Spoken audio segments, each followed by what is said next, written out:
మరి ఫోన్ చేశారు, నా గురించి నెగిటివ్గా మాట్లాడారు.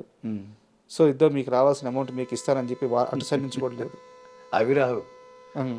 అట్లాంటి మాటలు ఎందుకు వస్తాయి, ఇట్లాంటివి వస్తాయి.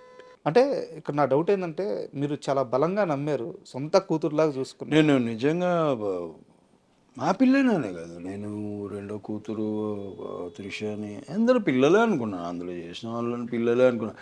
భార్యను భార్య అనుకోలేదు, కానీ పిల్లలు మాత్రం పిల్లలు. అదే నేను వాళ్ళకేదో చిన్న ప్రాబ్లం వచ్చిందంటే నేను నమ్ముతాను కదా, పాపం దానికి ఎవరు లేరు ఆ పిల్లకి. సో అది ఒకటి మైండ్లో ఉంది నాకు. కానీ రాను రాను నేను అనుకున్నారే, మనసు ఇచ్చి చూడనే సీరియల్ చేసిన మనసు నేనే ఇచ్చినా కానీ ఎవరు ఇవ్వలేరా మనసు అనుకున్నాను.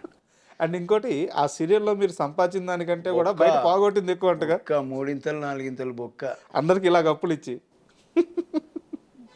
అప్పులు కాదు, అదే తిరిగి అడగరుగా. ప్రింటింగ్ మీడియం ఉన్నట్టు నేను వెనక ముందు అందుకే అది ఇంతకుముందు కూడా మనది ఆఫ్లో ఉండిపోయింది. పైసల గురించి అస్సలు ఆలోచించా.